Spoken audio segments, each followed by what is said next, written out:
Šamponovanie je základnou metódou čistenia kobercov podľa normy ENORM D2210. Na nájdenie správneho postupu čistenia textilných povrchov podľa normy ENORM D2210 je potrebné identifikovať koberec, najmä rozlíšiť jednotlivé vlákna. Toto je rastlinné vlákno, toto je živočíšne vlákno a toto je syntetické vlákno.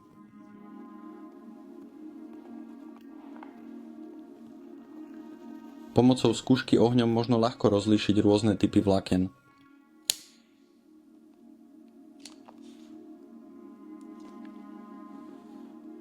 Rastlinné vlákna sa pomerne ľahko spaľujú, dymia a páchnú ako spálené drevo alebo papier.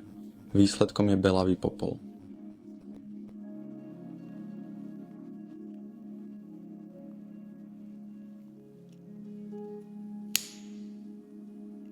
Živočíšne vlákno má prirodzenú ochranu proti ohňu a dymu,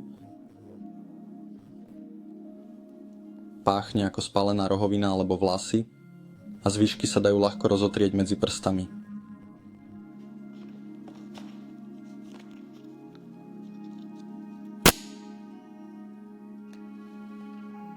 Syntetické vlákno dobre horí, vlákno sa taví, zvyčajne zapácha po plaste alebo syntetickom materiáli a po vychladnutí vlákna zostane guľovitý tvrdý zvyšok.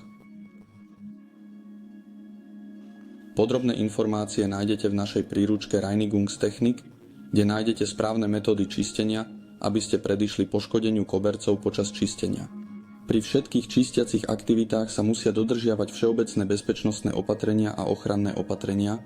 V závislosti od prostredia a v prípade, že ide o citlivé povrchy, možno budete potrebovať zakrývací a lepiaci maskovací materiál, rohož na zachytávanie nečistôt, značku nebezpečenstvo pošmyknutia a potrebné osobné ochranné prostriedky, ako sú rukavice, ochranné okuliare a bezpečnostná obuv.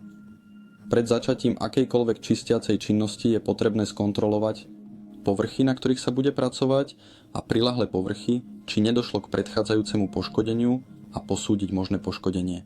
Akékoľvek abnormality sa musia zdokumentovať a nahlásiť klientovi, zákazníkovi alebo nadriadenému.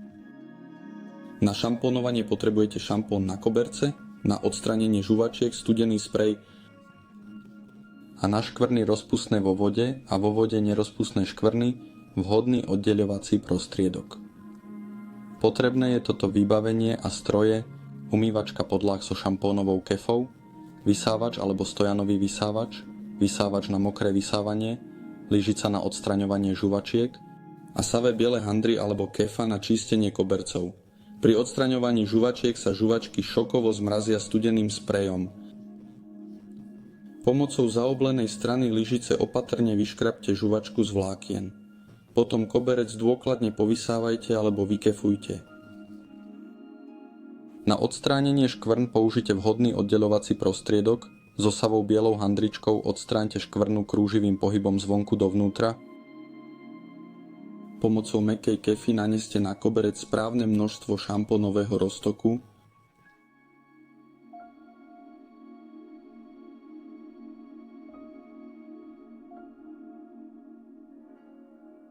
Aby ste zabránili hromadeniu peny a poškodeniu motora vysávača na mokré vysávanie, špongia sa namočí do odpeňovača a vhodí do nádrže. Po umytí šampónom s podlahovým čističom by sa mal koberec dôkladne povysávať vysávačom na mokré vysávanie. Koberec sa musí nechať úplne vyschnúť, aby sa zvyšný šampón na koberce vykryštalizoval.